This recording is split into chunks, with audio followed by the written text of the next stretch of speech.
বন্ধুরা, আজ আমার শ্রী শ্রী ভাগবত গীতার সপ্তম অধ্যায়ের অষ্টম দিন আমি পড়ছি, আপনারা শুনুন। শ্লোক: সতয়া শ্রদ্ধয়া যুক্তস্থ সারা ধনমি হতে লভতে চ তত কামান্য নৈব বিহিতানো হিতানো। শ্রীল প্রভুপাদের গীতার গান। সে তখন শ্রদ্ধাযুক্ত দেব আরাধন করিয়া সে ফল পায় আমার কারণ, কিন্তু সেই ফল অনিত্য সকল, স্বল্প মেধা চাহে তাই সাধন বিফল।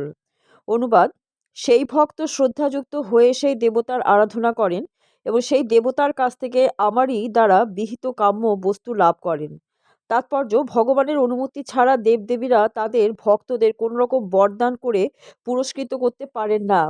পরমেশ্বর ভগবানই যেসব কিছুর অধীশ্বর সে কথা জীব ভুলে যেতে পারে, কিন্তু দেবতারা তা ভোলেন না। তাই বিভিন্ন দেবদেবীর পূজা করে কামনা বাসনা চরিতার্থ করা পরমেশ্বর ভগবান শ্রীকৃষ্ণেরই ব্যবস্থানুসারে সাধিত হয়। এই ব্যাপারে দেবদেবীরা হচ্ছেন উপলক্ষ মাত্র।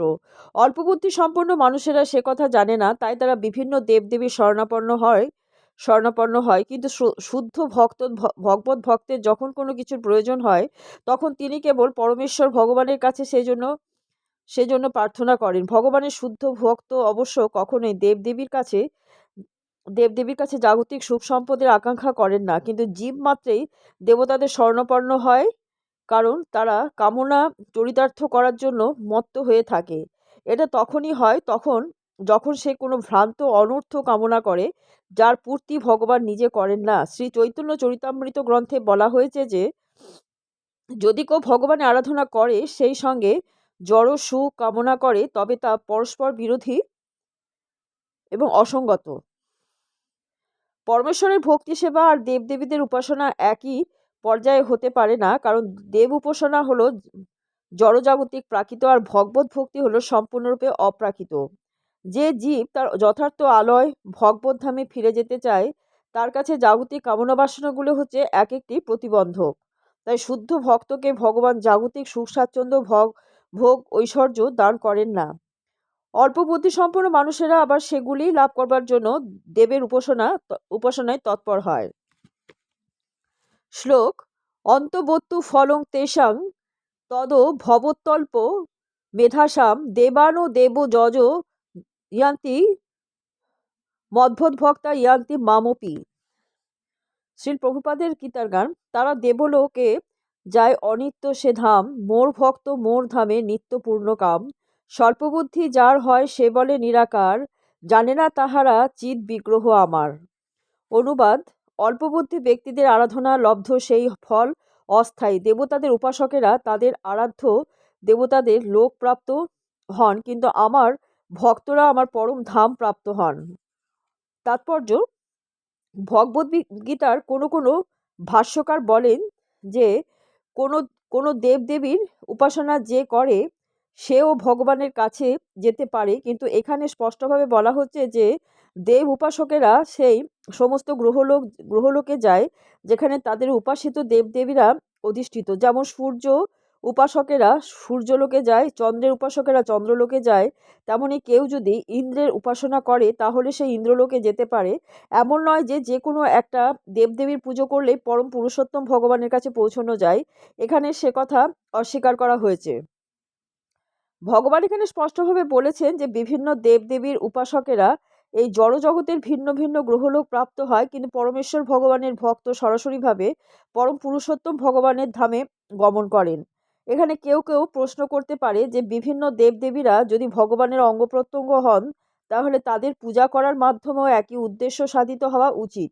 কিন্তু আসল কথা হচ্ছে দেবদেবীর উপাসকেরা অল্পবুদ্ধি সম্পন্ন, তাই তারা জানে না যে দেহের কোন অংশে খাদ্য দিতে হয়। তাদের মধ্যে কেউ আবার এত বোকা যে তারা দাবি করে ভিন্ন ভিন্ন অংশে ভিন্ন ভিন্নভাবে খাবার দেওয়া যেতে পারে, কিন্তু এই চিন্তাধারা সম্পূর্ণ ভ্রান্ত। কেউ কি কান দিয়ে কিংবা চোখ দিয়ে দেহকে খাওয়াতে পারে? তারা জানে না যে বিভিন্ন দেবদেবীরা ভগবানের বিশ্বরূপের এক একটি অঙ্গ প্রত্যঙ্গ, এবং তাদের এই অজ্ঞতার ফলে তারা মনে করে যে ভিন্ন ভিন্ন দেবদেবীরা হচ্ছেন এক একজন ভগবান এবং তারা সকলেই স্বয়ং ভগবানের প্রতিদ্বন্দ্বী। দেবদেবীরাই কেবল ভগবানের অংশ নন, সাধারণ জীবেরাও ভগবানেরই অংশ বিশেষ। শ্রীমদ্ ভাগবতে বর্ণনা করা হয়েছে যে ব্রাহ্মণেরা হচ্ছে ভগবানের মস্তক, ক্ষত্রিয়েরা হচ্ছে ভগবানের বাহু, বৈশ্যরা তার উদর এবং শূদ্রেরা হচ্ছে তার পদ, এবং তারা সকলেই এক একটি বিশেষ কর্তব্য সম্পাদন করছে। মানুষ যে স্থলেই থাক না কেন, যদি সে বুঝতে পারে যে দেবদেবীরা এবং সে নিজে ভগবানের অংশবিশেষ, তাহলে তার জ্ঞান পূর্ণতা প্রাপ্ত হয়। আর এটা না বুঝতে পেরে সে যদি কোনো বিশেষ দেবতার পুজো করে, তাহলে সে সেই দেবলোকে গমন করে। ভগবত ভক্তের গন্তব্যস্থল আর এদের গন্তব্যস্থল এক নয়। দেবদেবীদের তুষ্ট করার ফলে যে বর লাভ হয় তা ক্ষণস্থায়ী, কারণ এই জড়জগতে সব কিছু অনিত্য। সেই সমস্ত দেবদেবীরা, তাদের ধাম এবং তাদের অনুচর, এই সব কিছুই অনিত্য। তাই এই শ্লোকেও স্পষ্টভাবে বলা হয়েছে যে দেবদেবীর পূজা করে যে ফল লাভ হয় তা ক্ষণস্থায়ী, এবং অল্প বুদ্ধি সম্পন্ন মানুষেরাই কেবল এই সমস্ত দেবদেবীর পূজা করে থাকে। ভগবানের শুদ্ধ ভক্তি কিন্তু ভগবানের সেবা করার ফলে সচ্চিদানন্দময় জীবন প্রাপ্ত হন তিনি যা প্রাপ্ত হন তা দেব উপাসকদের প্রাপ্তি থেকে সম্পূর্ণ ভিন্ন। পরমেশ্বর ভগবান অসীম, তার অনুগ্রহ অসীম, তার করুণাও অসীম। তাই তার শুদ্ধ ভক্তের উপর তার যে করুণা বর্ষিত হয় তাও অসীম। শ্লোক: অব্যক্তং ব্যক্তি মাপন্নং মন্যতে মাপবুদ্ধয়া পরং ভাব মজানন্ত মমা ব্যয় নুত্তমম। শ্রীল প্রভুপাদের গীতার গান। সর্বোত্তম শ্রেষ্ঠ হয় আমার শরীর, অব্যয় সচ্চিদানন্দ যাহা জানে সব ধীর। আমি সূর্য সমনিত্য সনাতন ধাম, সবার নিকটে নহি দৃশ্য আত্মারাম। অনুবাদ: বুদ্ধিহীন মানুষেরা যারা আমাকে জানে না, মনে করে যে আমি এই রূপ এবং ব্যক্তিত্ব পরিগ্রহ করেছি, তাদের অজ্ঞতার ফলে তারা আমার নিত্য অব্যয় পরম ভাব সম্বন্ধে অবগত নয়। তাৎপর্য: পূর্ব শ্লোকে দেব উপাসকদের অল্পবুদ্ধি সম্পন্ন বলে বর্ণনা করা হয়েছে, এবং এখানে নির্বিশেষবাদীদেরও সেই রকম বুদ্ধিহীন বলে বর্ণনা করা হয়েছে। ভগবান শ্রীকৃষ্ণ তার স্বরূপে অর্জুনের সঙ্গে এখানে কথা বলছেন, অথচ নির্বিশেষবাদীরা এতই মূর্খ যে তারা ভগবান নিরাকার বলে তর্ক করে। শ্রী রামানুজাচার্যের পরম্পরায় মহিমাময় ভগবত ভক্ত শ্রী যমুনাচার্য এই সম্পর্কে দুটি অতি সমীচীন শ্লোক রচনা করেছেন। তিনি বলেছেন: তাং শীল রূপচরিতই পরম প্রকৃষ্টই সত্যেন সাত্ত্বিক তয়া প্রবলৈশ্চ শাস্ত্রয়ে প্রখ্যাত দৈব পরমার্থ বিদ্যা মতৈশ্চ নৈবাসুর প্রকৃতং প্রভন্তি বদ্ধুম। হে ভগবান, মহামণি ব্যাসদেব, নারদ আদি ভক্তরা তোমাকে পরমেশ্বর ভগবান বলে জানেন। বিভিন্ন বৈদিক শাস্ত্রের মাধ্যমে তোমার গুণ, রূপ, লীলা ইত্যাদি সম্বন্ধে অবগত হওয়া যায় এবং জানতে পারা যায় যে তুমি পরমেশ্বর ভগবান। কিন্তু রজ এবং তমগুণের দ্বারা আচ্ছাদিত অভক্ত অসুরেরা কখনোই তোমাকে জানতে পারে না, কারণ তোমার তত্ত্ব হৃদয়ঙ্গম করতে তারা সম্পূর্ণ অসমর্থ। এই ধরনের অভক্তরা বেদান্ত, উপনিষদ ইত্যাদি বৈদিক শাস্ত্র চর্চায় অত্যন্ত পারদর্শী হতে পারে, কিন্তু তাদের পক্ষে পুরুষোত্তম ভগবানকে জানতে পারা সম্ভব নয়। ব্রহ্ম সংহিতাতে বলা হয়েছে যে কেবল বেদান্ত শাস্ত্র অধ্যয়ন করার মাধ্যমে পরমেশ্বর ভগবানকে জানতে পারা যায় না।